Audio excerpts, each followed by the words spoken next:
This is the Palais de Chaillot in Paris, headquarters of the North Atlantic Treaty Organization. To this building come ministers from 15 nations of the Atlantic community.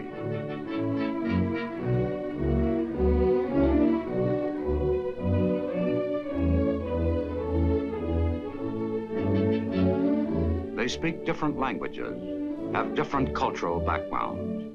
The countries they represent vary in size from very small to very large. But here, all distinctions fade. All the languages become one, the language of hope. Why do these nations ally themselves with NATO? Why NATO? And why must this organization continue to exist?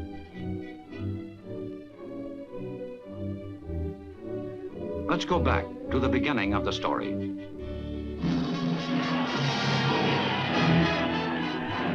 In May 1945, the war in Europe came to an end.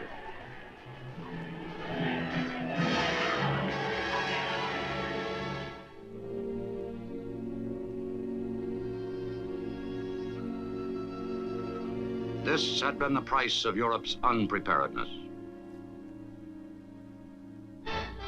But in May 1945, our hard-won peace seemed at last secure. A few days before, Allied forces from the West had joined hands with the Russians from the East. Their statesmen had met cordially at Yalta and at Potsdam. They had agreed that the countries they had occupied should be truly liberated and that freely elected governments should be set up as soon as possible. Within a few months, the countries of Western Europe and Scandinavia were free and independent. But for the countries occupied by Russia, Stalin had other ideas. Throughout Eastern Europe, elections were held. But the Russians had placed the communists in key government positions and in the secret police. Within a short time, the non-communist leaders had been liquidated. Russia had swallowed up 8 European countries without firing another shot, other than those of the execution squads. Great Britain and the United States protested that these countries had been coerced by threat of force and that Russia had broken her treaty. But Russia ignored the protests. Stalin knew that the greater part of the Allied forces had gone home, leaving their arms to rust in the fields of Europe. In the West, men were impatient to be demobilized. The war was finished, and they had other work to do.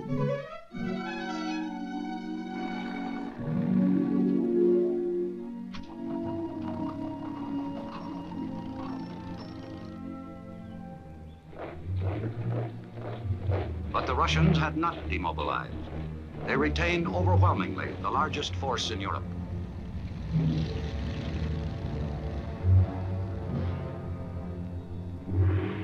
The small group of men in the Kremlin had long ago dedicated themselves to the spreading of communism by all possible means. They knew that an army can be used not only to fight wars, it can be used to intimidate.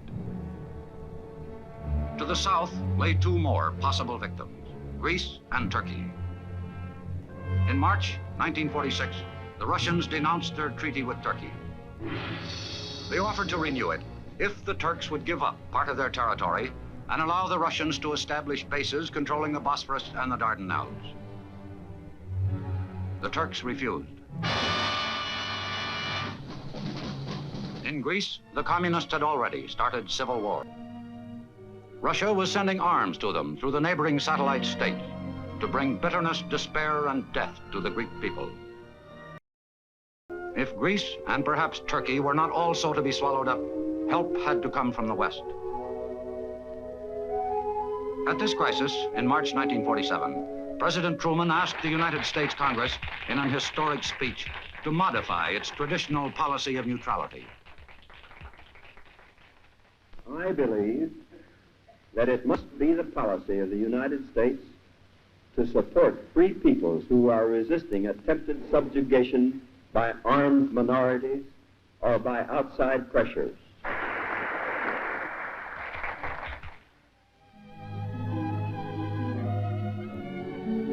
Only Czechoslovakia, of the countries behind the Iron Curtain, had thus far preserved some independence. After the war, the Russians had to reckon with the popularity of President Beneš and his Foreign Secretary Jan Masaryk. They were liberal-minded men who believed that it was possible to be friends with the communists without succumbing to them.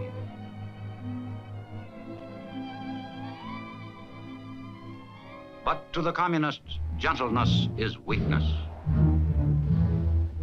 And a country prepared to compromise is a weak country. The machinery for taking over countries had now been perfected. The coup in Czechoslovakia was swifter and more efficient than ever before. Within a week, all opposition was suppressed. There was another victory to celebrate, another victory over freedom.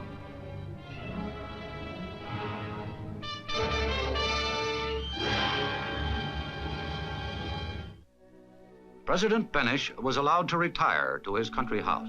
He died there, a broken-hearted man. One morning, on the stones under his bedroom window, Jan Masaryk was found dead.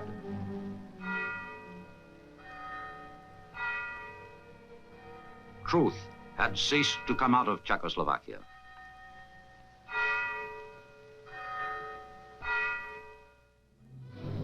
The nations of Western Europe were forced at last to realize that they must combine to protect their own liberty.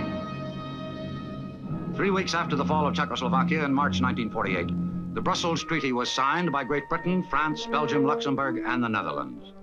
These 5 countries pledged themselves to help each other in case of attack. But Western Union, as it was called, was not strong enough to deter the men of the Kremlin from their policy of aggression. In August, Russia decided, on a trumped-up excuse, to cut off the Allied sectors of Berlin from the West.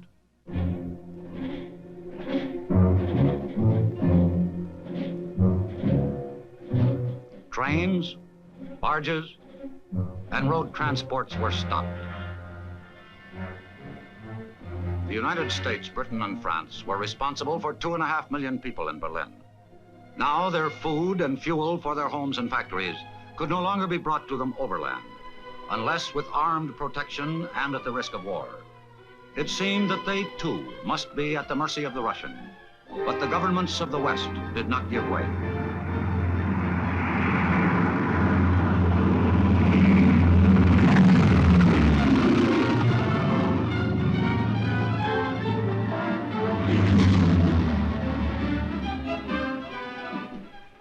The life of Western Berlin was maintained by air on a scale never before contemplated in history.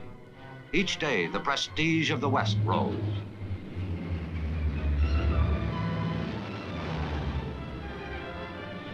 After 9 anxious months, the Russians lifted the blockade. The policy of standing firm had been vindicated.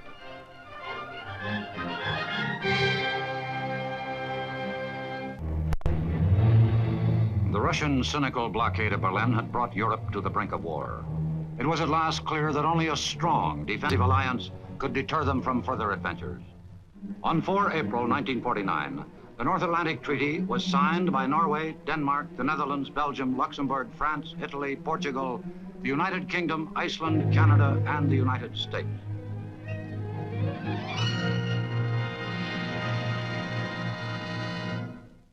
This union of 12 nations became known as the North Atlantic Treaty Organization, or more simply, NATO. They were sworn to stand together against aggression. An attack against one would be an attack against all.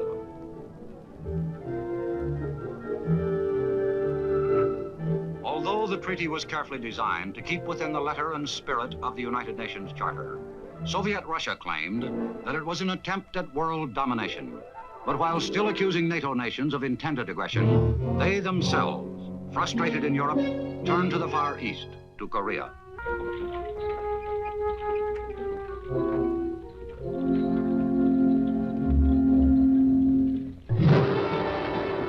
The United Nations sent an army to Korea under a single command to hold the aggressors at bay. It was almost too late. The lesson for Europe was clear. In December 1950, the North Atlantic Council decided to give to a single commander, General Eisenhower, sufficient authority to organize, equip, and train an integrated NATO force for the defense of Europe. task before him was unprecedented. Though each of the NATO countries would see to the supply and support of its own national forces, the Supreme Commander would be responsible for their coordination into a single international force, a power and a responsibility unique in time of peace.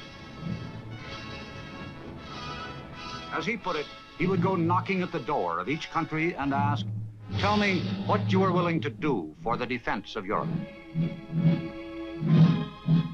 His first call was France, where his new headquarters would be situated. He must first discover whether it was militarily possible for Europe, with her strong individual national traditions, to raise a sufficient force to defend them collectively. On 9 January, General Eisenhower left Paris for Belgium. 12 nations, with 8 different languages and 12 different traditions and ways of life. Of each of them, he could ask similar questions. 10 January, the Netherlands. You were hard hit by the war. What can you now do for NATO? 11 January, Denmark. For many years, you have maintained a traditional neutrality. How many divisions are you prepared to train?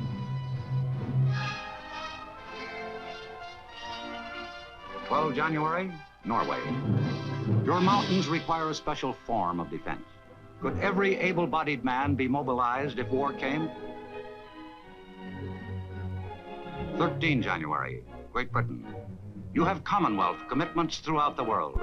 But what forces can you contribute for the defense of Europe? 16 January, Portugal. From your strategic position on the Atlantic seaboard, what help can you give NATO?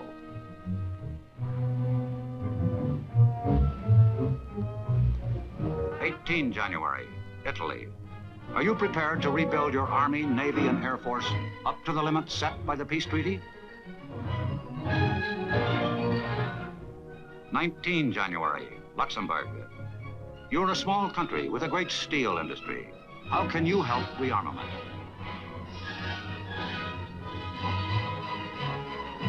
24 January, Iceland.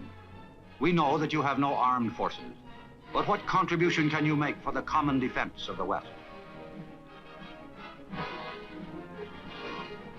26 January, Canada. Europe is grateful for the arms you are already supplying. What forces are you prepared to send across the Atlantic? In Paris, a hotel had been hastily found as a temporary home for the new Supreme Headquarters Allied Powers Europe, SHAPE. There, General Gunther was already at work. An international staff of officers had to be assembled and a plan prepared for the defense of Europe. The task was immense. At that time, SHAPE had at its disposal only about 1,800 aircraft, 15 airfields, most of which could not handle jets, and 14 ill-equipped divisions. Against these forces, Russia was known to have at least 175 divisions under arms and 20,000 planes. General Eisenhower, when he arrived, asked one of his advisors what the Russians needed to march to the Channel. "General," he answered, "all they need is shoes." So much for the beginning. Yet, in spite of the urgency, when General Eisenhower and his staff sat to plan, they planned for a long haul, for they realized that if democracy were not to destroy itself by its very efforts for defense, the buildup had to take time. All the plans of the military would come to naught without the overall long-term planning of the civilians, the representatives of the NATO nations, and NATO's permanent staff. The future strength of the alliance depended entirely upon what the peoples of its member nations could afford to give, and give of their own free will. It meant hard work, sacrifices, and above all, give and take. The difficulties were innumerable, complex, and often seemed impossible.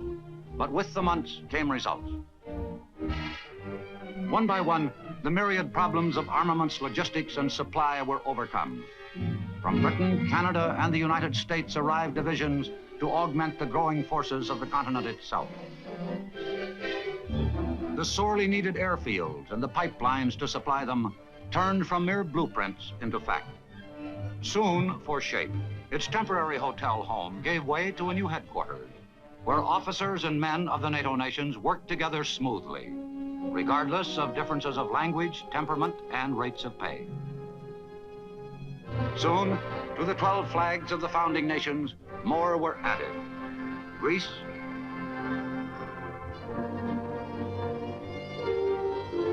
Turkey,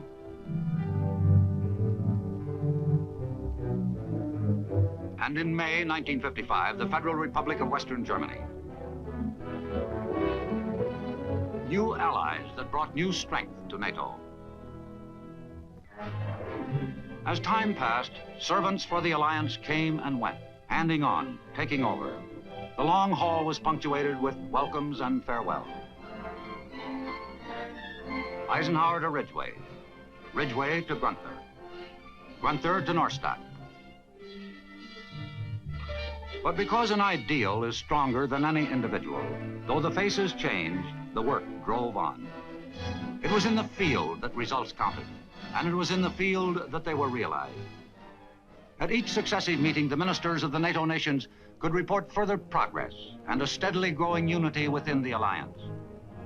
Thanks to the cooperation of 15 nations, what had once been merely a document with signatures was becoming the Atlantic Alliance in fact and in strength.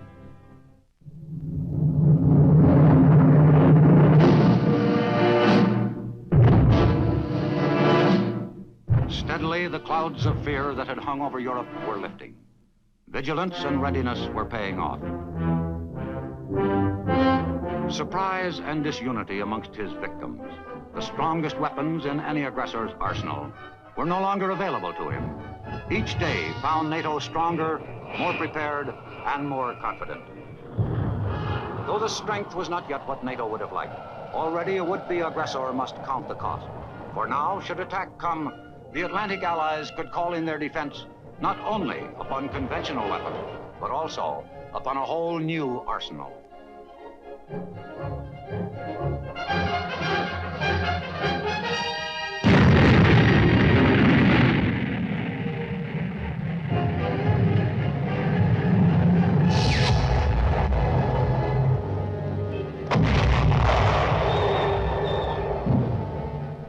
Yes, now to a would-be aggressor, the cost loomed large indeed.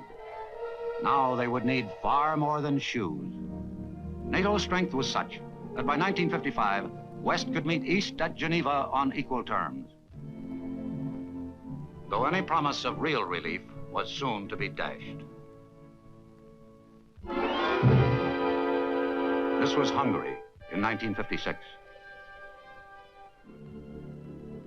This was Budapest.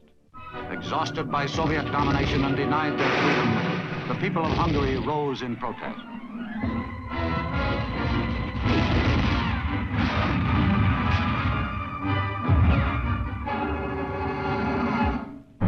But without allies, heroism is not enough. This could be us. This is why NATO had to exist.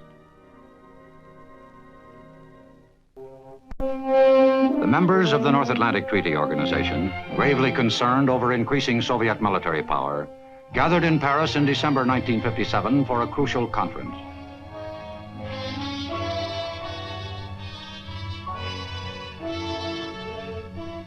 From the United States came President Dwight David Eisenhower, whose presence at this critical time gave the nations of Western Europe new hope.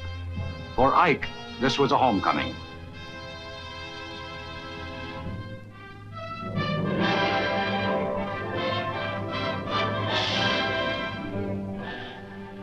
At the headquarters of SHAPE, the military arm of NATO, located outside Paris, the former commander of the North Atlantic Military Forces, now president of one of NATO's most powerful member nations, declared his mission before the large crowd which had gathered to greet him.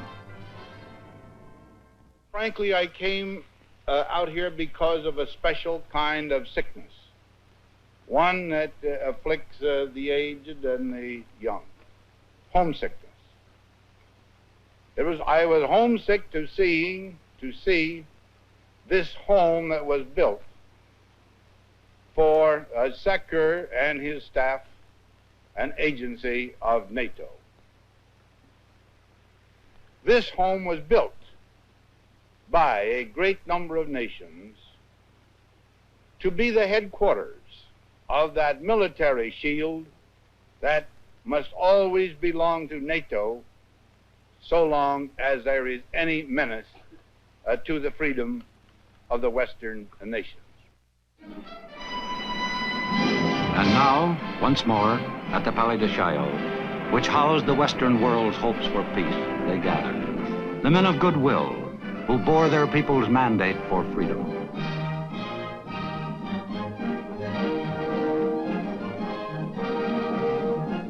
This was the first NATO meeting attended by the heads of the 15 member states. This was a summit conference calling for highest level consultation. Basically, two critical tasks had to be accomplished: to shore up NATO and to counteract an intensified Soviet propaganda offensive.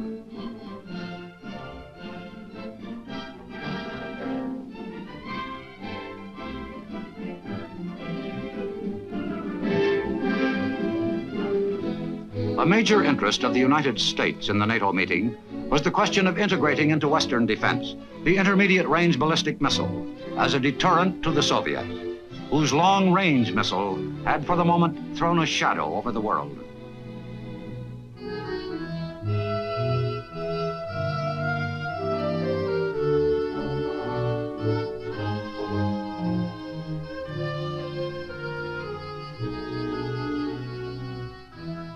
The 15 heads of states attending this vital NATO meeting represented 450 million people, whose lands covered a total of almost 8 million square miles of the Earth's surface. Differences were to be expected, but on one point there was complete agreement: the core of the NATO partnership. An attack against one was an attack against all. In order to live in peace together, all were resolved to defend themselves together if necessary. Many of the nations of Western Europe felt that political, not military action was the answer to the latest Soviet threat. Others believed that NATO should be interested as well in broader problems and looked to the United States for support of their national positions.